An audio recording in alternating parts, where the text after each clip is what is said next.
Hello everyone, it's your girl Coach Kellie from the Coach Kellie Speaks talk show. I'm here to talk about my brand new book, the 30-Day, 30-Minute Visionary Journal, Awakening the Finisher Within. I wrote this book because I wanted to inspire other people to be finishers in their own personal journey of business and everyday life. So writing this book has really helped me to organize my thoughts a lot better. And it has also just made me look at things different and not put so much pressure on myself, because before I would try to compile so much information in at one time, but now it has slowed my pace down a lot and I'm able to really plan things out in a 30-day, in a 30-minute manner. And so I think that now, with different projects that I'm working on, I feel that I'm a little more confident in what it is that I'm doing because I've actually planned it out better. So I hope that people who get this book will have a deeper appreciation for, number one, who they are, what they've been called to, and the people group that they've been called to as well. I also want people to have a clear and step-by-step guide to how to fight against fear and procrastination. I hope that this book will help you to win in each and every level of your life, each and every area of your life. I want this book to change the way you see yourself. When you look yourself in the mirror, that you won't see yourself through the eyes of fear, but that you'll see yourself through the eyes of faith, knowing that you are a finisher and that you will finish each and every project that you put your hands on. I just wanted to take this opportunity to say thank you, gracias, because without you, I would not be able to do what I do, what I love every day, from styling my clients to the boutique, and now my new show, the Coach Kellie Speaks talk show. This has been an exciting journey for me. I'm inspired by each and every last one of your comments, how you share my posts, going on to YouTube, leaving comments, just all of that just warms my heart every time I read it. And so I wanted to just let you know that you can buy my book on my website at www.coachkelliespeaks.net. Thank you again for tuning in, and I love you guys so much. Thanks.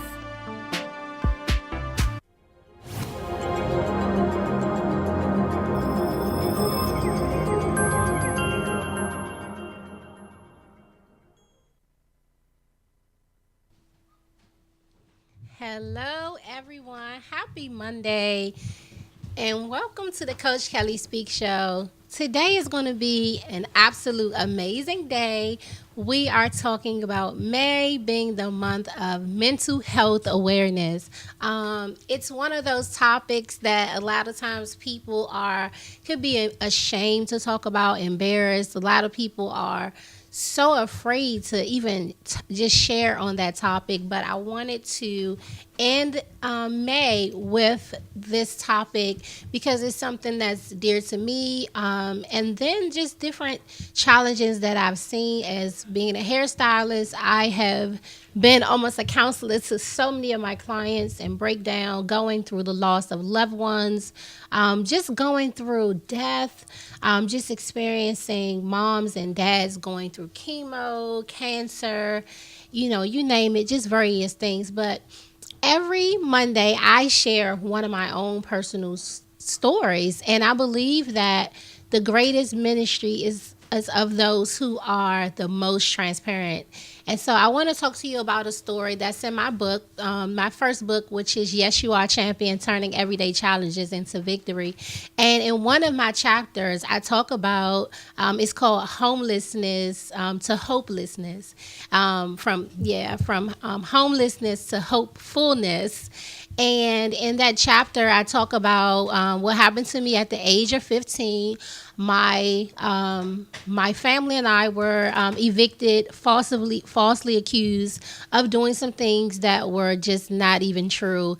And it was one of my aunts did an ex parte to have us removed from our house. And so at that moment, the sheriffs came, they evicted us. They had all of our stuff out on the street, and it was a very, very embarrassing time. And you can hear the neighbors talking, and people laughing. It was just very, very embarrassed. And at that moment, my mom, who is, that person in my life, she came to me, and I was crying, and, I was having a breakdown. And she came to me and she says, you will get double for this shame. And the Bible says that, you go through various challenges and situations, but guess what? This situation is not going to break us. It's not going to stop us. It's not going to immobilize us, but this will be one of those testimonies that you will share. And so it's one of those things that I share all the time. And I remember just times where, just in my own life, and I shared the story before in the show about, me having this fiance who I loved so much. I was going to marry him, and he literally walked out on me the day I lost our child.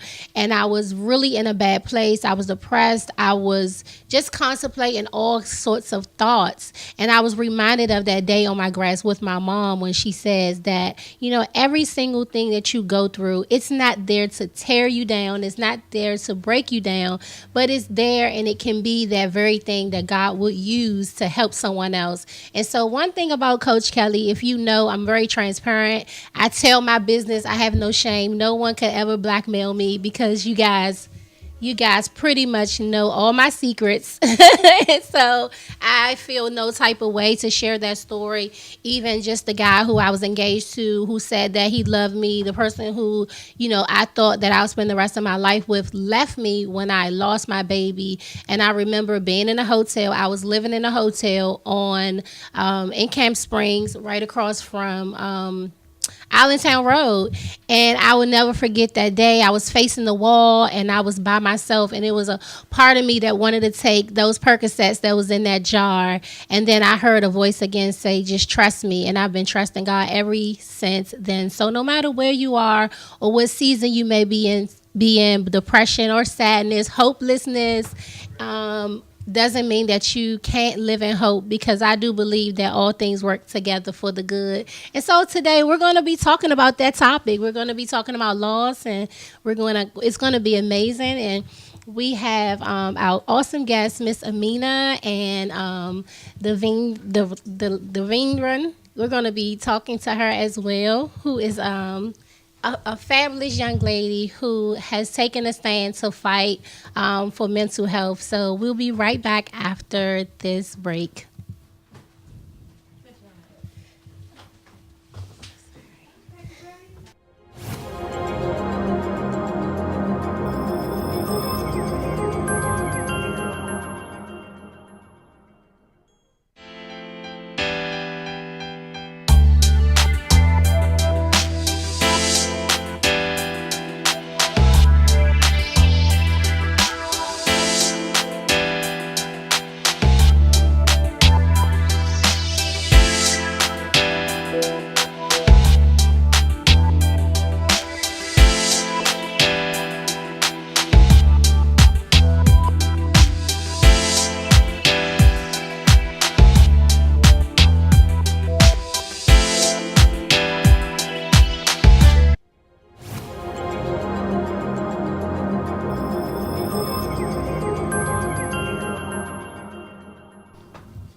Hey everyone, and welcome back to the Coach Kellie Speaks show. It's with great honor to introduce my very first guest, who is a mental health advocate, Mrs. Amina Carter. Thank you for having me.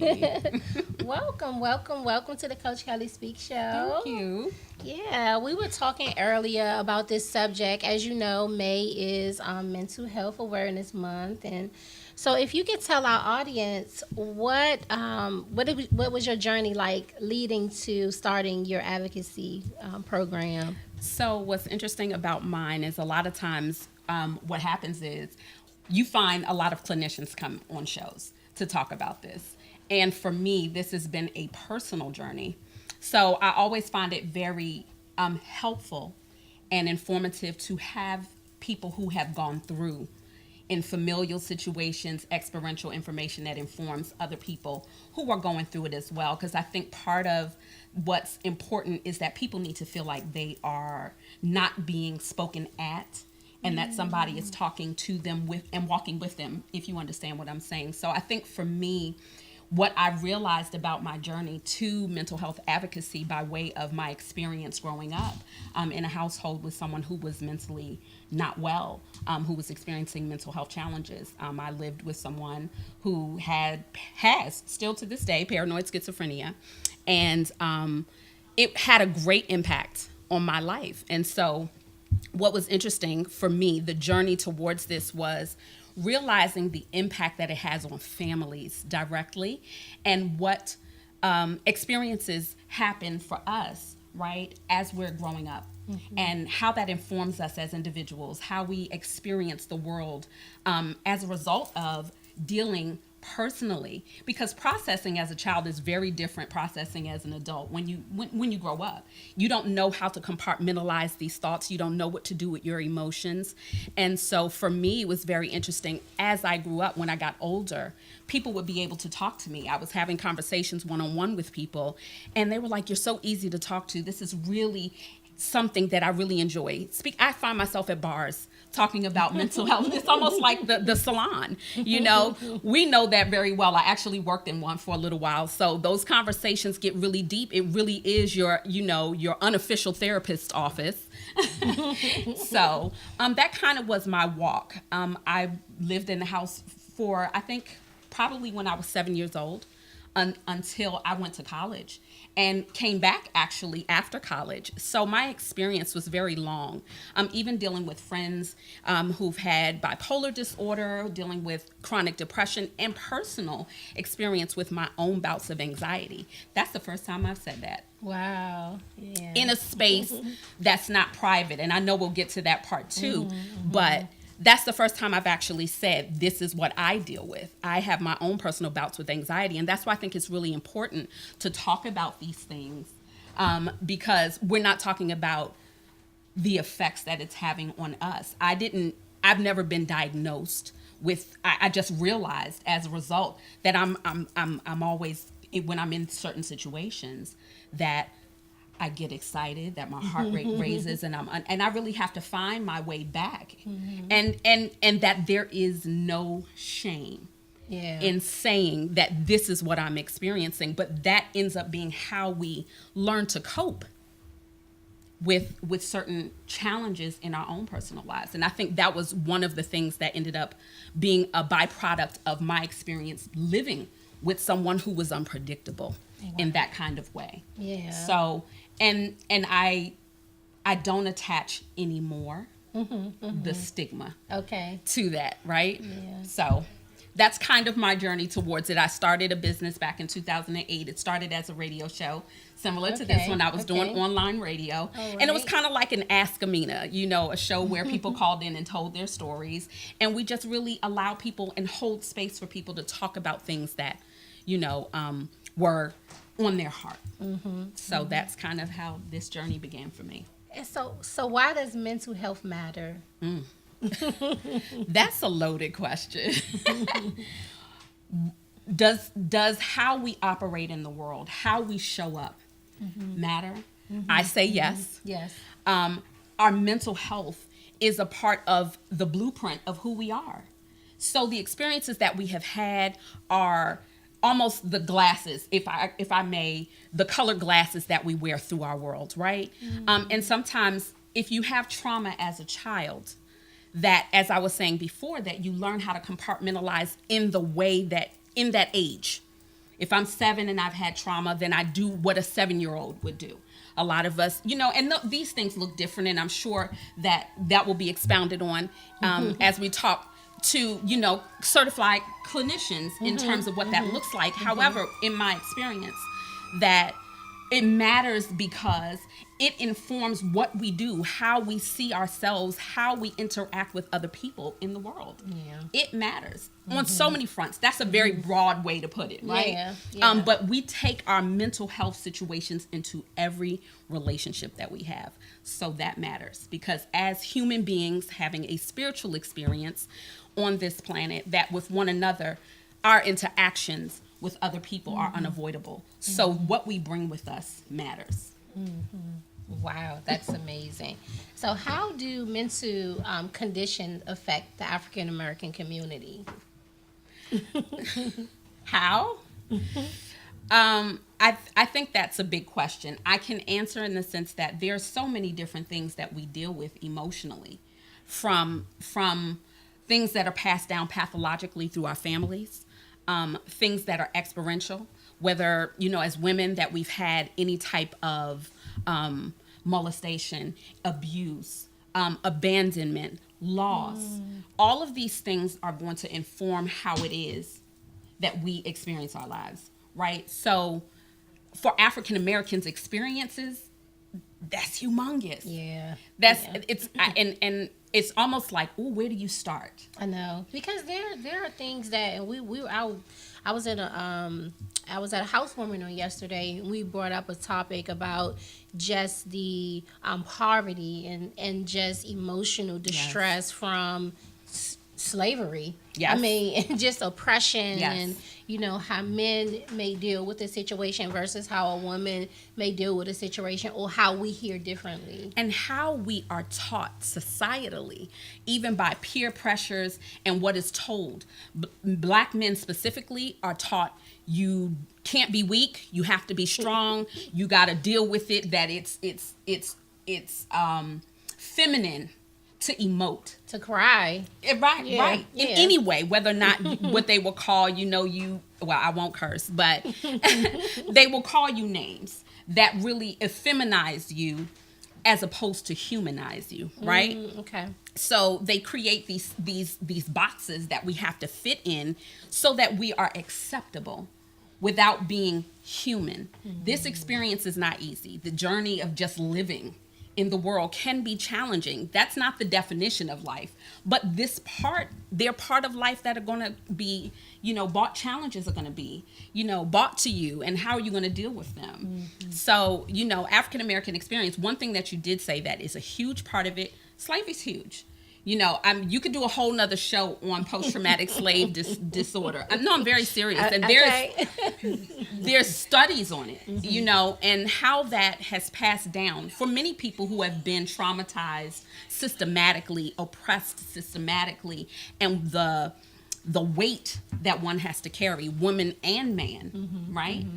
As a result of those things. So African Americans in this country specifically have had a history of having to overcome, and not really overcome, but cope, Or numb manage, out. survive, right? Yeah. Not thrive. So I think that while the question is very important, it's very broad. There's so much to it, and there's so many different directions and ways in which we have to deal. Yeah. I just think that this issue is just so broad, but it's so intimate at the same time. Yeah. Because a lot of times things aren't diagnosed, and you'll say, oh, he's tripping, she's tripping, that's just how she is. Yep. And so it's just one of those things where I'll see if someone says that they have cancer, right? It's like, oh my God, but if someone says they're dealing with bipolar disease, it's like, oh, stay away. Right. How we've been conditioned to believe what's crazy, right? And I really loathe that word, because we throw it around willy-nilly. Not only that, even how we use mental health terms. So I see a lot of people saying, you're so bipolar, as though it's really a part of regular conversation, rather than there are real people dealing with this disorder, right? There are really people who are managing every day with different mental health challenges. And so before it was, if you're retarded, and we kind of say it in jest, and it's not, so I actually had to change my language, because I used to do it as well, until I realized that I was championing this cause, that, okay, you can't loosely use certain terms without being responsible in the language, because it means something to people who are actually dealing with it. Absolutely. That's awesome.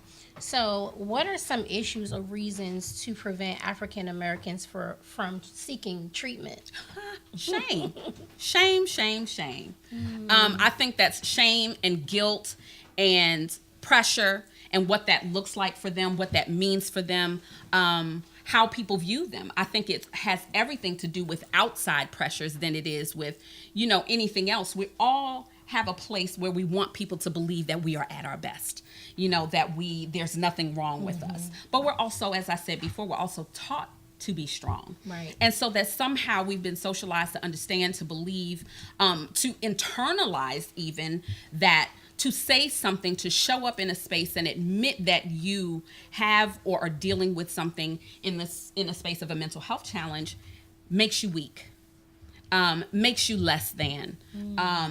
Somehow it's insurmountable and people will somehow look at you differently rather than because the thing is that's what's keeping people away from getting help.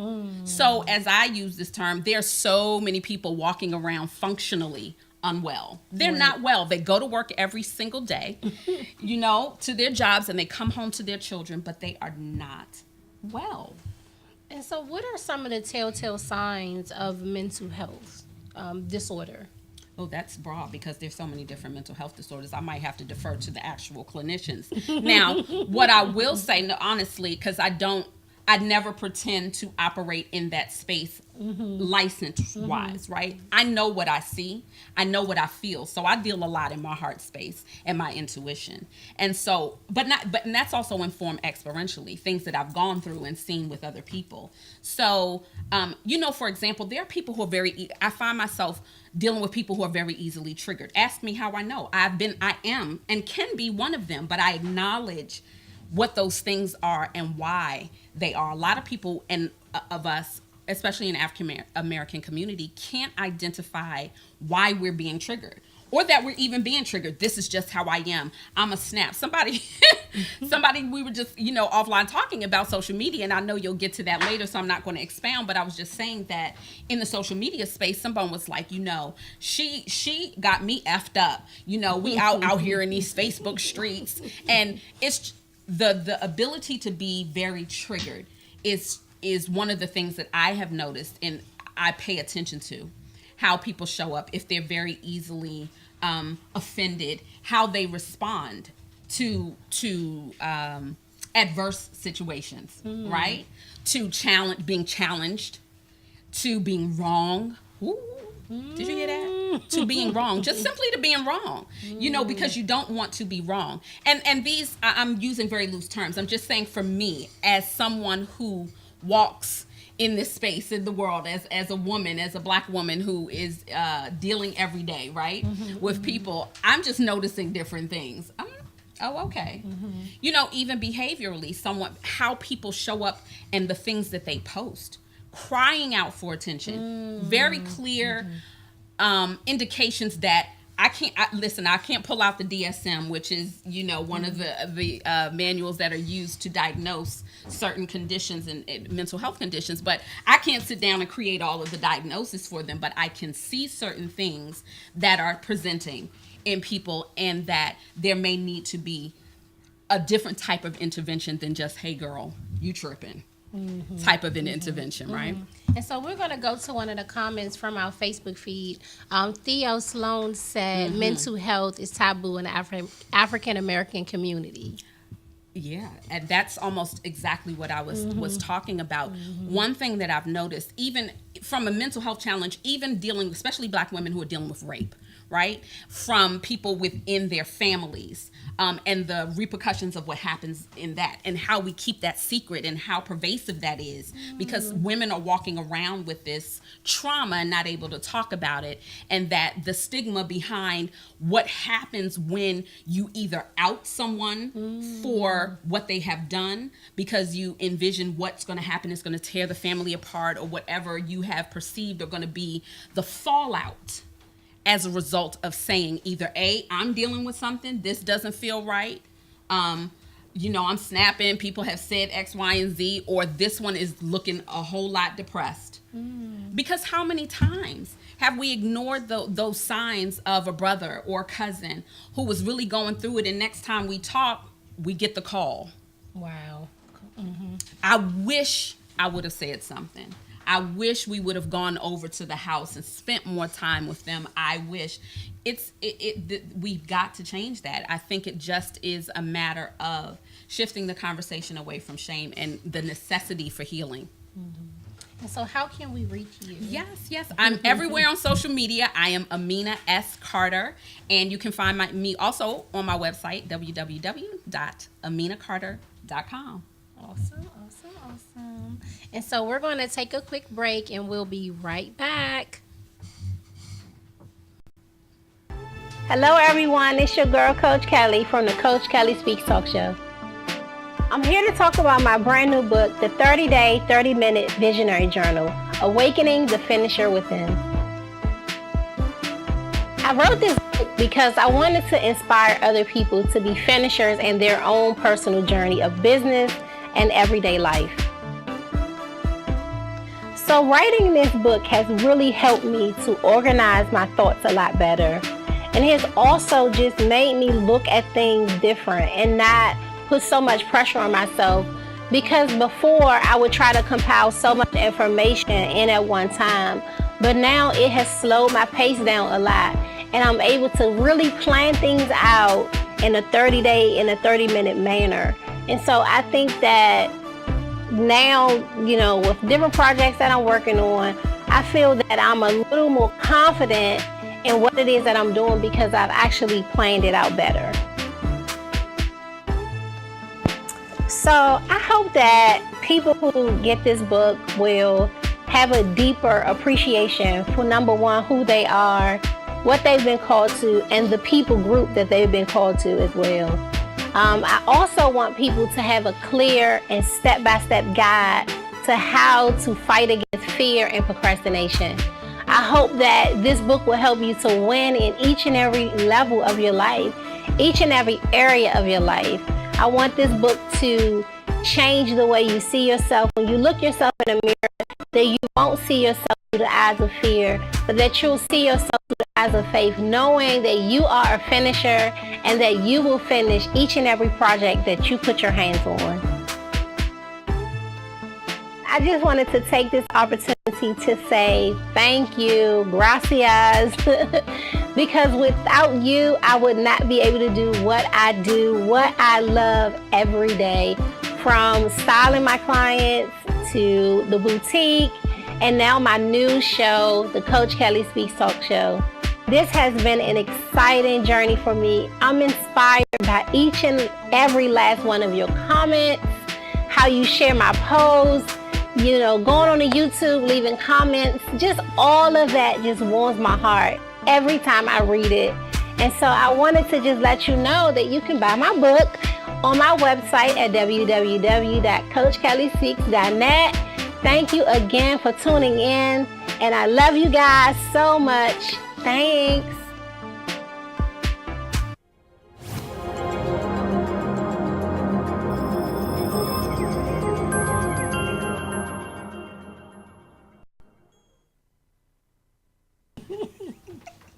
Hi, we are back with Delvarine Mills, who is a mental health advocate and therapist, and she is here. She started her very own Delvarine's Open Heart Therapeutic Services.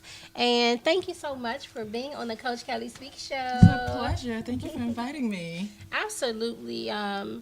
You came highly recommended. And so how would you, if you could share with our audience some background of mental health awareness?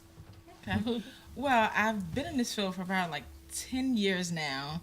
It wasn't my initial path to go, When I graduated from undergrad, I started working with children with behavioral health issues, working in their homes, at least from ages from 6 up into like 16, working with them in their homes and working with them. They all had different issues, whether it's some depression, some of them had thoughts of wanting to kill themselves, harm themselves, and they would reach out in several different ways. So working in that field and going to go that direction instead of actually going to law school. Oh, So wow. from there, Okay. so from there, I've just basically been doing that for the past 10 years, working with the homeless population, substance abuse, mentally ill, developmental disability population. So from ages 6 to like 92 years old will be the population that I have experience working with. Wow, that is amazing. And so, why does mental health matter? It matters because something that people deal with on their daily lives. Not everyone, people always has the mask that they wear on their face. You know, for some people, they may feel as though, oh, there's nothing going on, or she's fine, she's just smiling, oh, she's just, at a moment right now. But people use it to go through life with it, to go to work, to manage to take care of their families, because if their mental health isn't being taken care of, then their health isn't taken care of as well. Yeah. Yes. And so, what background do you have, or do you have a personal testimony of someone that you knew that was close to you that had suffered with mental health issues? Well, I've had several experiences. So I have friends who've had family members who suffered through mental illness, some with depression, some with bipolar, schizophrenia, many different disabilities, mental health disabilities. So, and some of them, and it's you have to erase the stigma of a person who's educated can't have a mental illness. That's totally incorrect. Just because a person is educated and they're in school, they're doing things with their life, doesn't mean that they don't have anything going on. You have some who seek and they go get help, and then you have those others who just like, I'm not going to get help. This isn't something that's for me. This is not what I want. I don't want people to know or people to think that I'm crazy.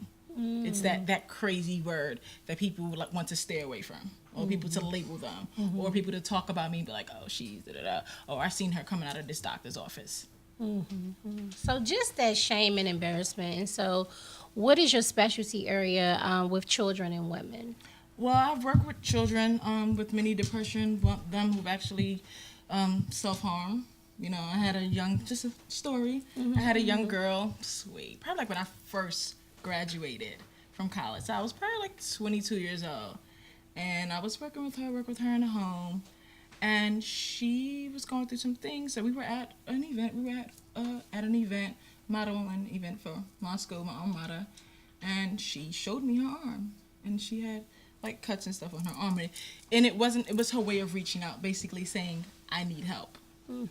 So that was my first time dealing with that. I was still young, fresh out of college. And I was just like, okay, I don't know how I'm going to deal with this.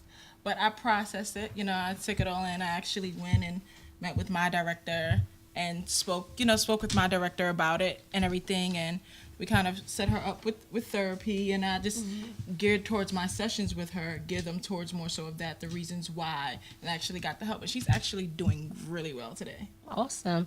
Because you find people who could go their entire lives and everything seems normal. And say, for instance, they lose a parent.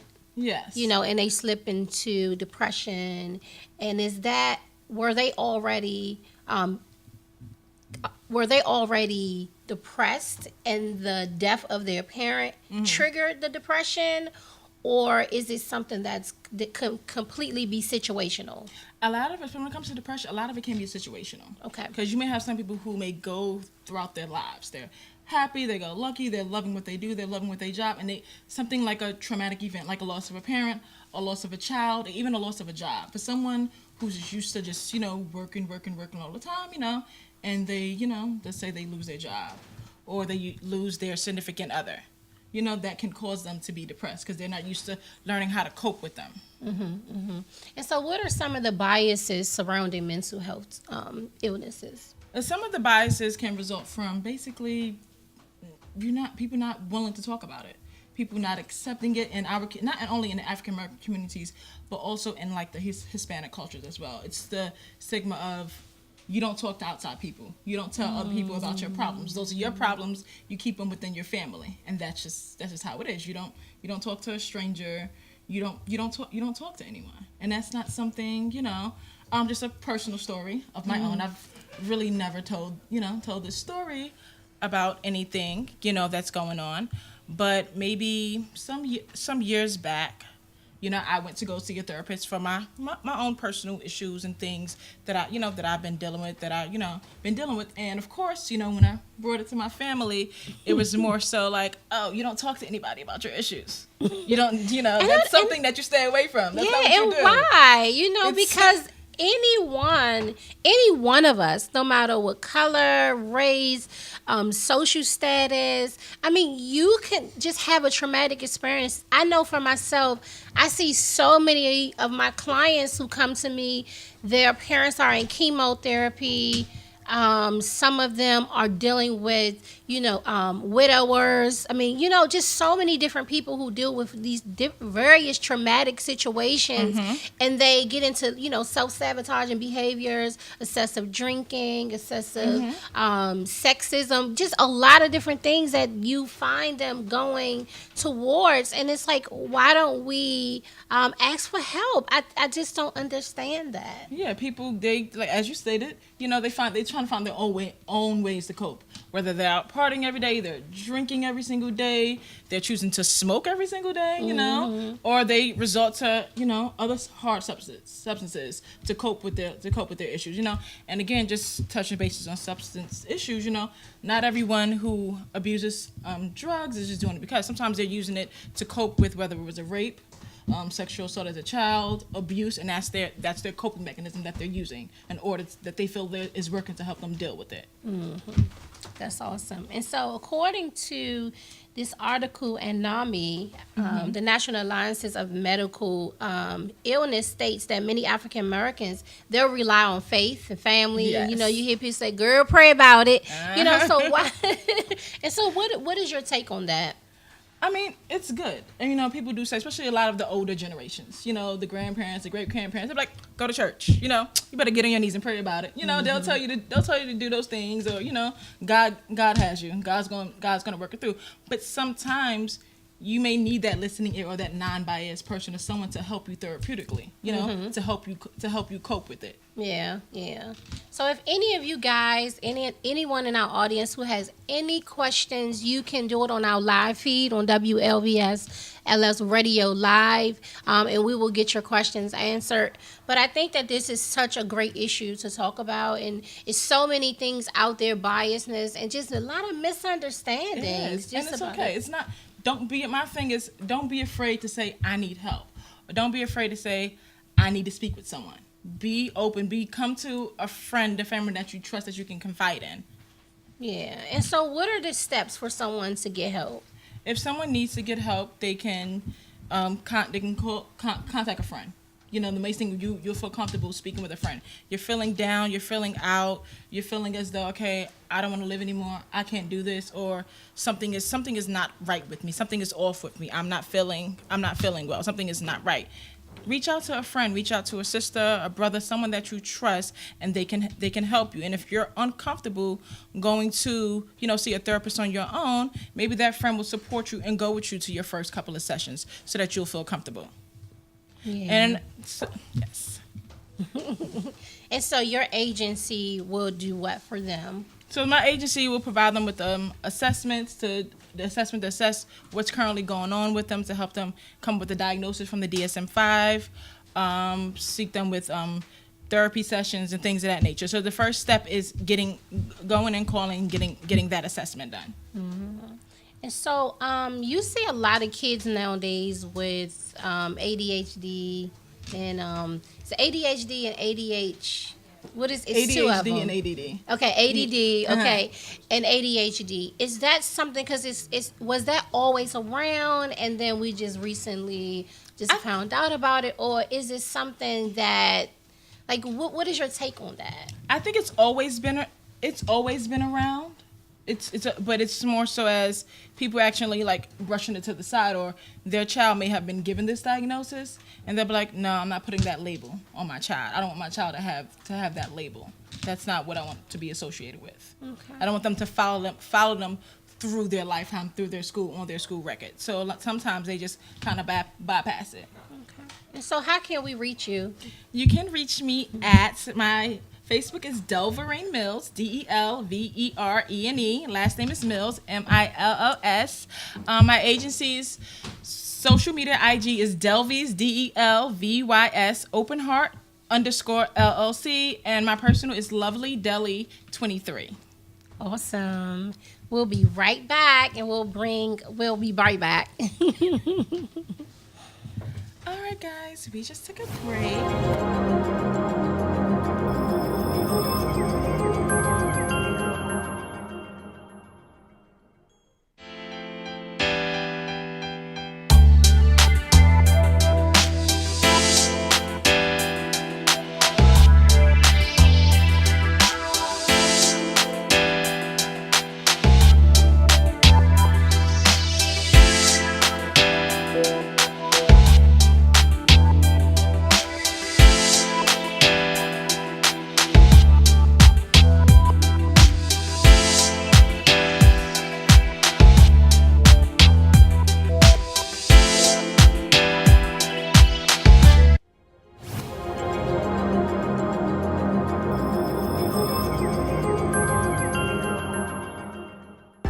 Hello, everyone. It's your girl, Coach Kellie, from the Coach Kellie Speaks talk show. I'm here to talk about my brand new book, The 30-Day, 30-Minute Visionary Journal, Awakening the Finisher Within. I wrote this book because I wanted to inspire other people to be finishers in their own personal journey of business and everyday life. So writing this book has really helped me to organize my thoughts a lot better. And it has also just made me look at things different and not put so much pressure on myself, because before I would try to compile so much information in at one time, but now it has slowed my pace down a lot, and I'm able to really plan things out in a 30-minute manner. And so I think that now, with different projects that I'm working on, I feel that I'm a little more confident in what it is that I'm doing because I've actually planned it out better. So I hope that people who get this book will have a deeper appreciation for, number one, who they are, what they've been called to, and the people group that they've been called to as well. I also want people to have a clear and step-by-step guide to how to fight against fear and procrastination. I hope that this book will help you to win in each and every level of your life, each and every area of your life. I want this book to change the way you see yourself. When you look yourself in the mirror, that you won't see yourself through the eyes of fear, but that you'll see yourself through the eyes of faith, knowing that you are a finisher and that you will finish each and every project that you put your hands on.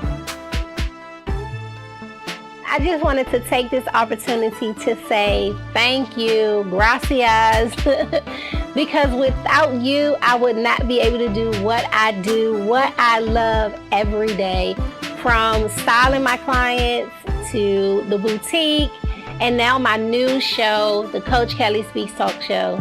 This has been an exciting journey for me. I'm inspired by each and every last one of your comments, how you share my posts, going on to YouTube, leaving comments, just all of that just warms my heart every time I read it.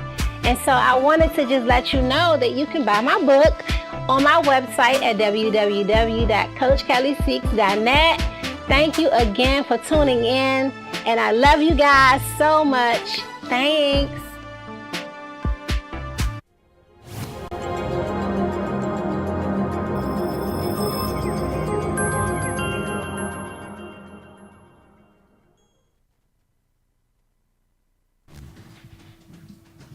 We are back with Delverene and Amina. And I brought the ladies back because oftentimes we go on our Facebook and we go on our Instagram, social media, Twitter, and we see celebrities, we see people we know just spazzing out, going off on social media. And we don't know what it is, but sometimes you want to inbox that person and just like slide in their DM a number to a therapist. Do you ever have that happen? Yes, I see it all the time. Maybe a couple of years ago, an associate of mine, she made a post on Facebook, and it seemed like she was really down. She was sad, and it was, to me, as a person working in this field looking in, it seemed like to be a very depressing post. So I immediately sent her a text message and was like, "Hey, what's going on? Are you okay? How are you? Just checking in." We don't talk on a regular basis, but because I seen the message on Facebook, and everyone was liking it and saying it, but it's like, call, check in. Don't sit there and just like the post and not follow up with the person, because they can make that post and then a few minutes later they can be in the hospital. Yeah. Amina. I've had a similar situation. It's interesting. One of a friend of mine as well actually posted something that was very concerning for me, and it was very clear that she was reaching out. She was like, "Listen, someone help me. I need someone to talk to." And, I think we take that in jest. I think we take that very lightly. We don't really take people seriously sometimes because it's social media. People post all the time. And you know what? People were posting down the timeline, "Hey, girl, I hope you're okay. I hope you pull through. It's going to be fine." Just same thing. Pray to God. Get on your knees. Call on the Lord. And that is fun and good and effective to a certain degree. When someone is in emotional crisis, right? God in perception, right? If you're praying, that all of that is out the window. I've been in my own sorts and brands of crisis. Listen, I can't even get to that point. I'm not thinking that. I am in emergency mode. And when people are there, they need someone to reach out and touch. And so I actually called her on the phone. She said, "You know what? You were the only person who picked up the phone and called me." I talked to her for hours at that point. I think I think sometimes we have to move beyond the whole social media piece. We have become so unattached, and it's created such a gap in human connection. And so I think that to your point, that there are a lot of people having meltdowns. They were having meltdowns before. Now they have a platform to have them publicly. Wow. That's true. And so, I think it takes people in professional fields and who are actually astute enough, because you don't have to be a clinician to know that someone's going through something. That's true. And then people who egg them on in the bullying, and that's a whole nother ball of wax, but I digress. But you can see the red flags. Yes. You can see it. I saw a girl who she posted almost 17 posts in maybe an hour. Yeah. And and she went off on everyone. Of course, she had her choice words for everyone, and and it just went on and on and on. And for me, I immediately inboxed her. And I asked her, was she okay? And we ended up talking and we made connection. But it's just it's just like, because of the stigma and the biases of mental health, a lot of people are so afraid. How many times have you talked to someone in confidentiality and then you see another sister girl and they say, "Girl, we heard about what happened." And, and so a lot of times there's not a safe place. Yeah. Or you go to counseling and it's $150 an hour and you can't afford it. Oh, that's true. Yeah, but as far as like with the rate, there are a lot of agencies and a lot of companies that have where they do a sliding fee scale. So if a person, their normal rate may be $150 an hour, but if this person is low income, they don't have it, they may come out paying $0 versus $0 to $50 for a session. And if they have insurance, usually they're paying their copay. But the help is there, even if it's for free. The help is there in all communities. Awesome. Where would they find that information? They can go on their local county department social services websites for a list of agencies. They can Google mental health hospitals and things of that nature. Yeah. So I was just going to say, just to add on the end before you close out, that a lot of people don't know that they're having crisis. That's just something to note. I thought it was very important. I think sometimes we think people are just acting out. They don't even know that they're, and we're reacting to them as though they know. Wow. And that people are assuming that they're just going through it and not even considering that it's a bigger issue. Yeah. And so just in closing, because this is one of those topics that we could probably talk about all day, It is. because it's just so broad. And there's such a great need in our communities. And if you have any questions, you can. I put each one of them their social media websites, so that you can contact Amina or Delarine, either or.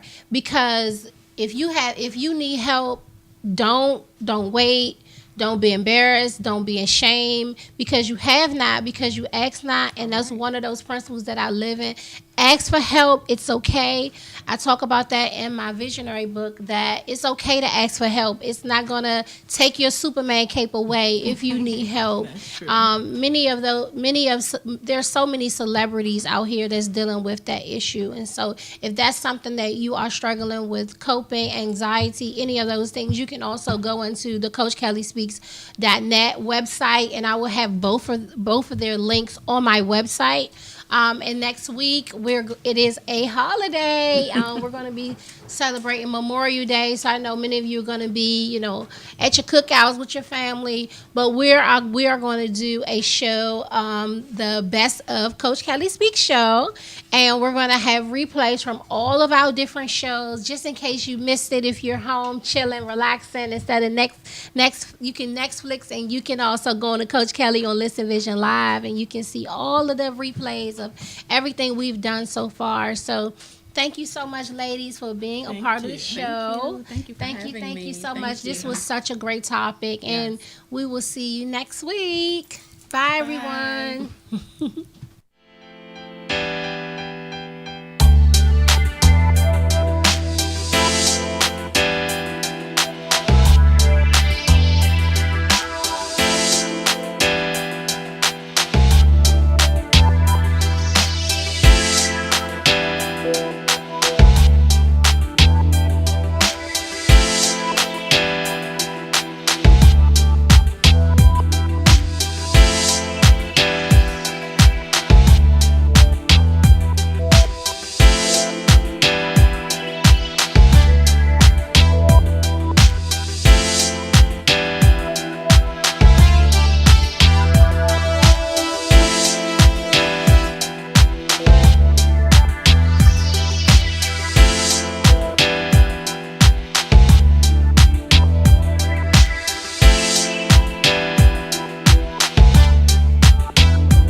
Everybody, it's your girl, Coach Kellie, and I wanted to just say thank you so much from the bottom of my heart.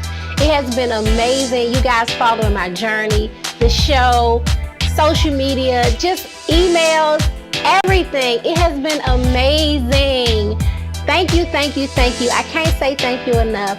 Love you so much. And here's a look back from last week's show.